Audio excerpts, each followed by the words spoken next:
പിണറായി വിജയൻ്റെ മകൾ വീണ തൈക്കണ്ടി പ്രതിയായ കരിമണൽ മാസപ്പടി കേസ്, അതിപ്പോൾ അതിൻ്റെ അന്വേഷണം തകൃതിയായിട്ട് നടന്നുകൊണ്ടിരിക്കുക. അതിൻ്റെ പിന്നാലെ ED ഉണ്ട്. അവരെ കഴിഞ്ഞ ദിവസം പിണറായി വിജയൻ്റെ വീട് റെയ്ഡ് നടത്തി. അതിൻ്റെ പേരിൽ CPM-കാരും ED-ക്കാരും തമ്മിൽ സംഘർഷമുണ്ടായി. ED ഉദ്യോഗസ്ഥന്മാരെ നമ്മുടെ CPM അക്രമി സംഘം ബേഷയെ കൈകാര്യം ചെയ്തു, വണ്ടി തല്ലി പൊളിച്ചു. അതുപോലെ SFI-യുടെ അന്വേഷണ റിപ്പോർട്ട് ഇപ്പോൾ കോടതിയിൽ സമർപ്പിച്ചു കഴിഞ്ഞിരിക്കുക. ഒരു കുറ്റപത്രം സമർപ്പിച്ചു.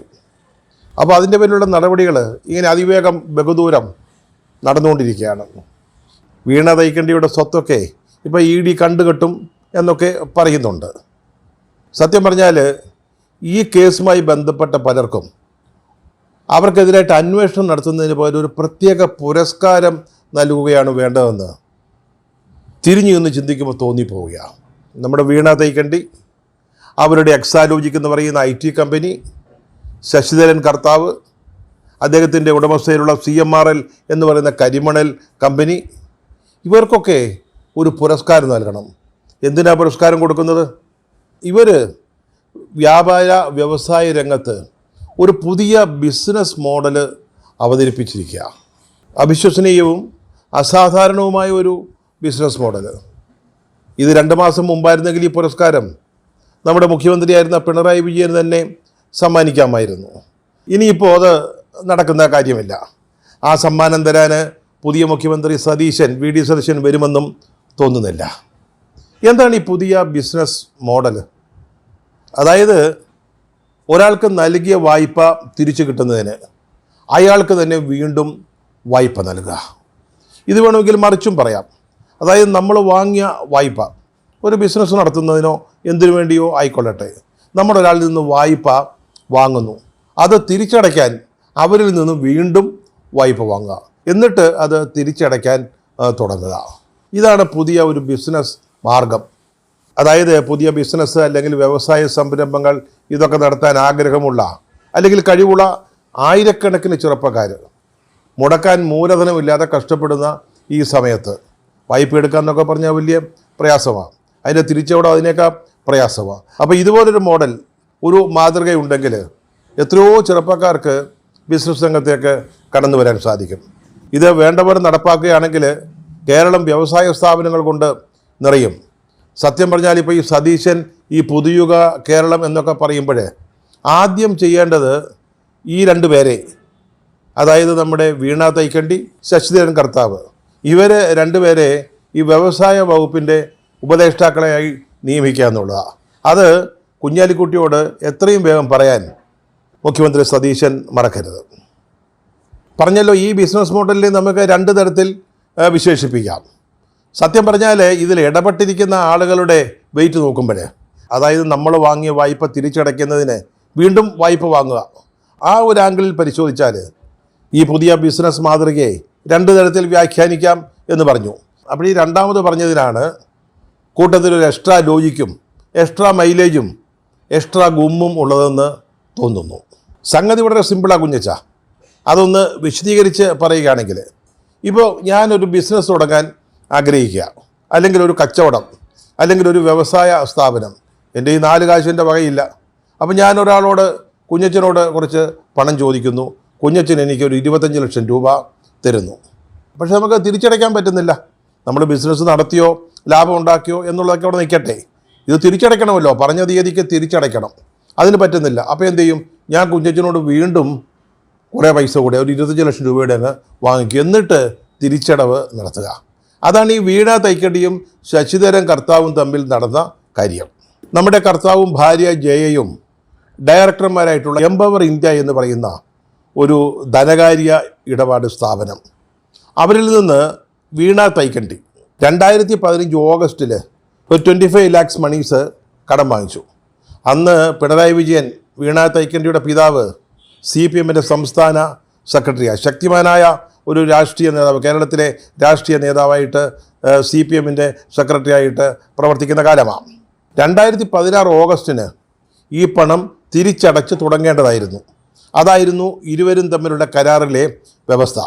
പക്ഷേ ആ സമയം എത്തിയിട്ടും പണം തിരിച്ചു കൊടുക്കാൻ വീണ തൈക്കണ്ടിക്ക് സാധിച്ചില്ല, അല്ലെങ്കിൽ തിരിച്ചു കൊടുത്തില്ല. അപ്പോൾ ശശിധരൻ കർത്താവ് എന്ത് ചെയ്തു? 2016 ഓഗസ്റ്റ് 28 അദ്ദേഹം വീണ തൈക്കണ്ടിക്ക് ഒരു 25 ലക്ഷം രൂപ കൂടി വീണ്ടും വായ്പ നൽകി. അപ്പോൾ ആ പണം ഉപയോഗിച്ച് 2016 നവംബർ 4 വീണ തൈക്കണ്ടി ഒരു 4 ലക്ഷം രൂപ, നേരത്തെ വാങ്ങിച്ച 25 ലക്ഷത്തിൽ 4 ലക്ഷം രൂപ, 12% പലിശയാകട്ടോ, അതാണ് കരാറ്, അതിലൊരു 4 ലക്ഷം രൂപ അങ്ങോട്ട് തിരിച്ചടച്ചു. ഈ ഏർപ്പാട് നടക്കുന്നതിന് ടൈമിംഗ് കുഞ്ഞച്ച വളരെ പ്രധാനപ്പെട്ടതാണ്. ഈ സമയമായപ്പോഴേക്കും വീണ തൈക്കണ്ടിയുടെ പിതാവ് പിണറായി വിജയൻ കേരള സംസ്ഥാനത്തിൻ്റെ മുഖ്യമന്ത്രിയായി കഴിഞ്ഞിരുന്നു. ഇതേ തുടർന്ന് 2017 വീണ തൈക്കണ്ടിയുടെ എക്സാലോജിക് സൊല്യൂഷൻസും കർത്താവിൻ്റെ CMRലും തമ്മിലൊരു കരാറുണ്ടാകുന്നത്, ചില IT സൊല്യൂഷൻസുമായി ബന്ധപ്പെട്ട കരാർ. അതനുസരിച്ച് വീണ തൈക്കണ്ടിക്ക് മാസം 5 ലക്ഷം രൂപ, തൈക്കണ്ടിയുടെ കമ്പനിക്ക് എക്സാലോജിക്കിന് 3 ലക്ഷം രൂപ. അതായത് ഉടമയ്ക്ക് 5 ലക്ഷം, കമ്പനിക്ക് 3 ലക്ഷം. കുഞ്ഞച്ച ഇതിൻ്റെ കൂട്ടൻസ് എന്താണെന്ന് നമുക്കറിയത്തില്ല. അങ്ങനെ ഏറ്റവും നവീനമായ ഈ ഒരു ബിസിനസ് മോഡലുമായി ബന്ധപ്പെട്ട് തുടങ്ങിയ കച്ചവടം, അതിനെ തുടർന്ന് 2017 കർത്താവും വീണ തൈക്കണ്ടിയും തമ്മിലുണ്ടാക്കുന്ന കരാർ, ചില IT സേവനങ്ങൾ ചെയ്തു കൊടുക്കണം, അതിന് ബദലായിട്ടാണ് 5, 3, 8 ലക്ഷം രൂപ പ്രതിമാസം കിട്ടേണ്ടത് വീണ തൈക്കണ്ടിക്കും എക്സാ സൊല്യൂഷൻസിനും കിട്ടേണ്ടത്. അതാണ് അവസാനം ഒരു സേവനവും ചെയ്തു കൊടുക്കാതെ, IT-യുമായി ബന്ധപ്പെട്ട് ഒരു ജോലിയും എക്സാലോജിക്കിൻ്റെ ഭാഗത്തുനിന്ന് CMRL ചെയ്തു കൊടുത്തിട്ടില്ല. അങ്ങനെ ഒരു സർവീസും ചെയ്തു കൊടുക്കാതെ EDയുടെ കണക്കനുസരിച്ച് 1.72 കോടി രൂപ നമ്മുടെ വീണ തൈക്കണ്ടിയും അവരുടെ കമ്പനിയും കൈപ്പറ്റിയിരിക്കുന്നു. SFIOയുടെ കണക്കനുസരിച്ച് 2.7 കോടി രൂപ ഈ കമ്പനിയും വീണ തൈക്കണ്ടിയും കൈപ്പറ്റിയിരിക്കുന്നു. ഇതേ തുടർന്നാണ് ഇപ്പോൾ ഈ അന്വേഷണം നടന്നുകൊണ്ടിരിക്കുന്നത്. EDയുടെ അന്വേഷണം, SFIOയുടെ അന്വേഷണം. അതിൻ്റെ ഭാഗമായിട്ട് നടന്ന റെയ്ഡാണ് കഴിഞ്ഞ ദിവസം തിരുവനന്തപുരത്ത് പിണറായി വിജയൻ്റെ വാടക വീടിൻ്റെ മുമ്പിൽ സംഘർഷം ഉണ്ടാക്കിയത്. അതിനെ തുടർന്ന് ED സംഘത്തെ CPMൻ്റെ കാളികൂളി സംഘം ആക്രമിക്കുന്നു, 25 പേര് അറസ്റ്റിലാവുന്നു. അത്തരത്തിലുള്ള സംഭവ വികാസങ്ങൾ. ഇപ്പോൾ ഇന്നത്തെ മലയാള മനോരമ ദിനപത്രത്തിൽ അറസ്റ്റിലായ 19 പേര് ചിരിച്ചുല്ലസിച്ച് നിൽക്കുന്ന ചിത്രം 2 വരിയിലായിട്ട് കൊടുത്തിട്ടുണ്ട്. അവരുടെ ഇരിപ്പും ഭാവവും കണ്ടാൽ പുന്നപ്പറ വയലാർ പ്രക്ഷോഭത്തിൽ പങ്കെടുത്ത് അറസ്റ്റിലായ സന്തോഷത്തിലാണ് ഇരിക്കുന്നത്. പക്ഷേ മറ്റ് ജില്ലകളിലെ CPMൻ്റെ വിപ്ലവകാരികൾ ഈ ചിത്രം കണ്ടിട്ട് അസൂയപ്പെടുക. കാരണം നമ്മുടെ ചങ്കിൻ്റെ ചങ്കായ നേതാവിന് വേണ്ടി, അല്ലെങ്കിൽ നേതാവിൻ്റെ മകൾക്കെതിരായിട്ട് വന്ന ഒരു കേസ്, അതിൻ്റെ അന്വേഷണം നമ്മുടെ നേതാവിൻ്റെ വീട്ടിലേക്ക് വ്യാപിച്ചപ്പോൾ, അല്ലെങ്കിൽ ED സംഘം അദ്ദേഹത്തിൻ്റെ വാതിൽക്കൽ വന്ന് മുട്ടിയപ്പോൾ അദ്ദേഹത്തിന് വേണ്ടി പ്രക്ഷോഭം നടത്തി അറസ്റ്റ് വരിച്ച് ജയിലിൽ പോകാൻ സാധിച്ചില്ലല്ലോ എന്ന സങ്കടമാണ് ഈ ചിത്രം കാണുമ്പോൾ മറ്റു ജില്ലകളിലെ സഖാക്കൾക്ക് ഉണ്ടാവുക. അവരിപ്പോൾ ഈ കഴിഞ്ഞ നിയമസഭാ തെരഞ്ഞെടുപ്പിലെ കൂറ്റൻ പരാജയമുണ്ടല്ലോ, വെറും 35 സീറ്റിലേക്ക് മുന്നണി അങ്ങ് ഒതുങ്ങിപ്പോയത്, അതൊക്കെ ഒന്ന് തൽക്കാലം മറക്കാൻ ശ്രമിക്കുക. ഇത് വെച്ചിട്ടൊന്ന് ഓട്ടയടയ്ക്കാൻ നോക്കുക. ഈ ഇരുട്ടുകൊണ്ട് ഓട്ടയടയ്ക്കാൻ പറ്റുമോ എന്നാണ് പലരുടെയും വിചാരം. അപ്പോൾ തിരുവനന്തപുരത്തെ സഖാക്കൾക്ക് ഈ അസുലഭമായ സൗകര്യം അല്ലെങ്കിൽ അവസരം കിട്ടി, ഞങ്ങൾക്കത് കിട്ടിയില്ലല്ലോ എന്ന സങ്കടത്തിലാണ് മറ്റു ജില്ലകളിലെ ധീര വിപ്ലവകാരികൾ. പക്ഷേ ഇവർക്ക് നാളെ ജാമ്യമൊക്കെ കിട്ടുമായിരിക്കുമല്ലോ, അതിനുവേണ്ടിയുള്ള ശ്രമങ്ങളൊക്കെ നടക്കുന്നുണ്ടല്ലോ. അപ്പോൾ ജാമ്യമൊക്കെ കിട്ടി തിരിച്ച് വീട്ടിൽ വന്നു കഴിയുമ്പോൾ ഒരു കാര്യം ഈ സഖാക്കൾ, അതായത് പിണറായി വിജയൻ്റെ വീട്ടിൽ റെയ്ഡ് നടത്താൻ വന്ന ED സംഘത്തെ ആക്രമിച്ച കേസിൽ പ്രതികളായ സഖാക്കൾ, അല്ലെങ്കിൽ ആ സമരത്തിൽ പങ്കെടുത്ത ആളുകൾ, നമ്മുടെ ബിനീഷ് കോടിയേരി അടക്കമുള്ള നേതാക്കൾ, മറ്റു പല നേതാക്കളും ഉണ്ടായിരുന്നു. ബിനീഷ് കോടിയേരിക്ക് കഴിഞ്ഞ തിങ്കളാഴ്ചയാണ് വീണ്ടും പാർട്ടിയിലേക്ക് ഒരു അഡ്മിഷൻ കിട്ടിയത്, മെമ്പർഷിപ്പ് പുതുക്കി കൊടുത്തത്. അതിൻ്റെ നന്ദിക്കാണ് അദ്ദേഹം ഈ കഴിഞ്ഞ ദിവസം പിണറായി വിജയൻ്റെ വീടിൻ്റെ മുമ്പിൽ ഈ കോലാഹലമൊക്കെ നടത്തിയത്. അദ്ദേഹം അടക്കമുള്ള ആളുകൾ ഈ SFIO, serious fraud investigation office, അവർ കോടതിയിൽ നൽകിയിരിക്കുന്ന റിപ്പോർട്ട് അല്ലെങ്കിൽ കുറ്റപത്രം ഒന്ന് വായിച്ചു നോക്കണം. ഇപ്പോൾ എന്തിൻ്റെ പേരിലാണ് ഈ ബഹളം നടക്കുന്നത്? അതായത് വീണ തൈക്കണ്ടിക്ക് നൽകിയ 1.7 കോടി രൂപ, അല്ലെങ്കിൽ SFIOയുടെ കണക്കനുസരിച്ച് 2.7 കോടി രൂപ, ഈ കണക്കിൽ വ്യത്യാസം വരുന്നതിനൊരു കാരണമുണ്ട്. SFIO CMRL നൽകിയ തുക മാത്രമല്ല അന്വേഷിച്ചിരിക്കുന്നത്.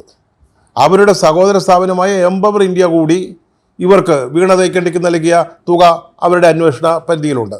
അങ്ങനെയാണ് അവരുടെ റിപ്പോർട്ടിൽ വീണ തൈക്കണ്ടിക്ക് കൊടുത്ത മൊത്തം തുക 2.7 കോടി രൂപയായിട്ട് മാറുന്നത്.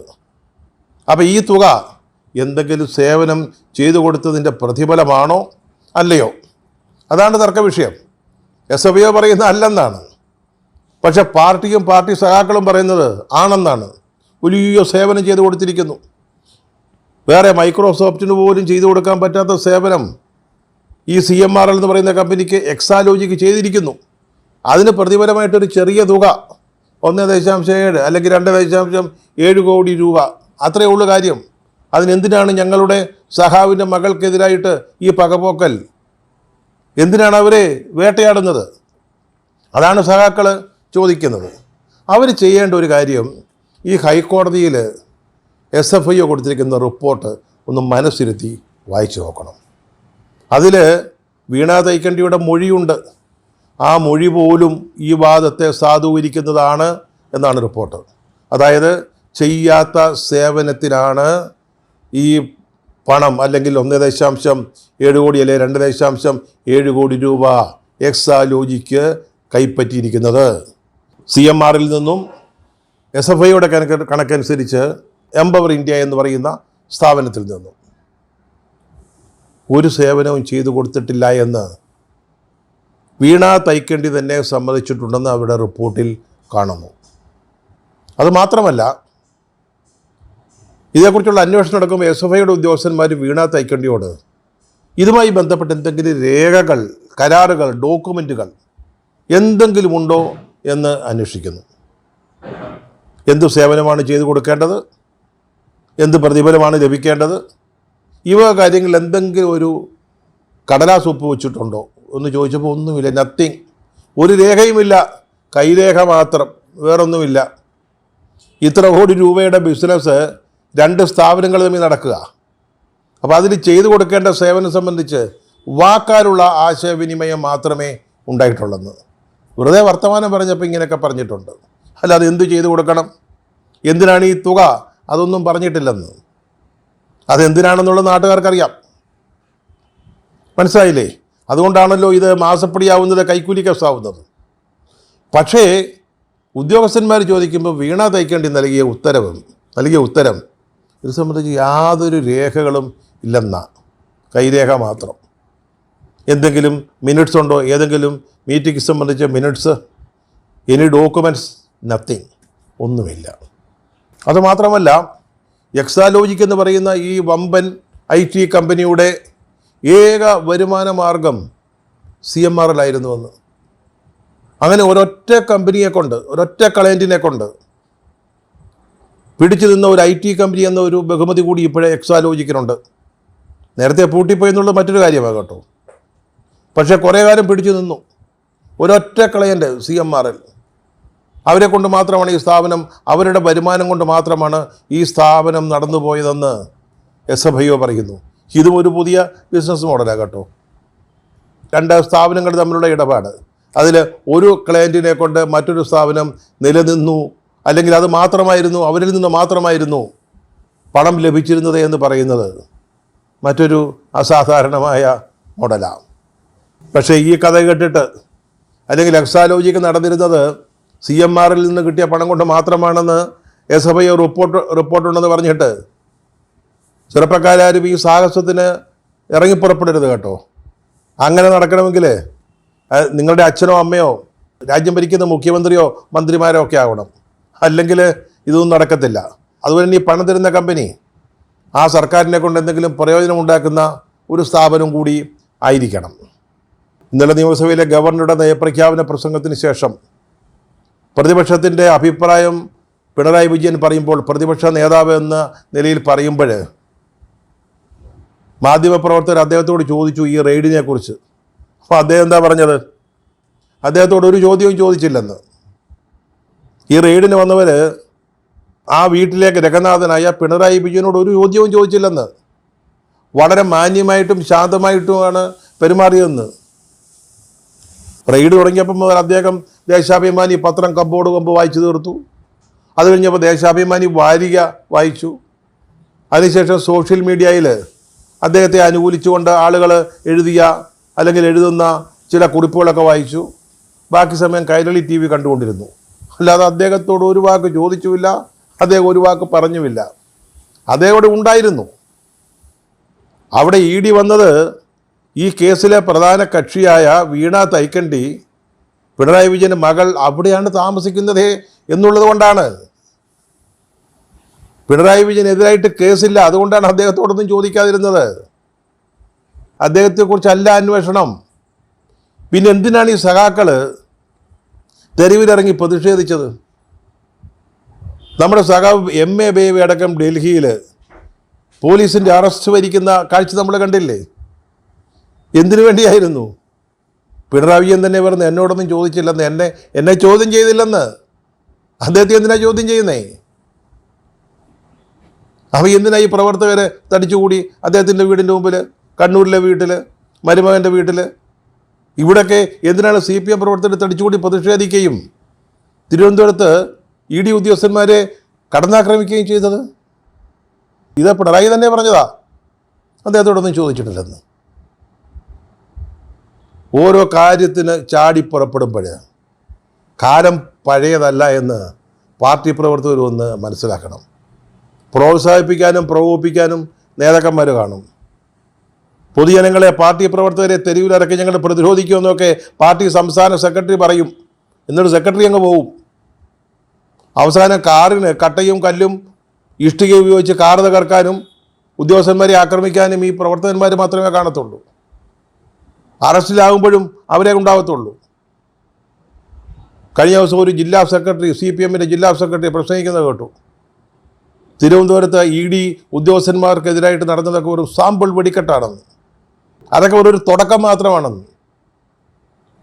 ഞങ്ങൾ ഈ ED ഉദ്യോഗസ്ഥന്മാരുടെയൊക്കെ നെഞ്ചത്ത് കയറി അങ്ങ് താളമേളം നടത്തുമെന്ന് പാർട്ടി ജില്ലാ സെക്രട്ടറി പ്രസംഗിക്കുക. ആലോചിച്ച് നോക്കണം. പ്രസംഗിക്കാനോ കൊള്ളും.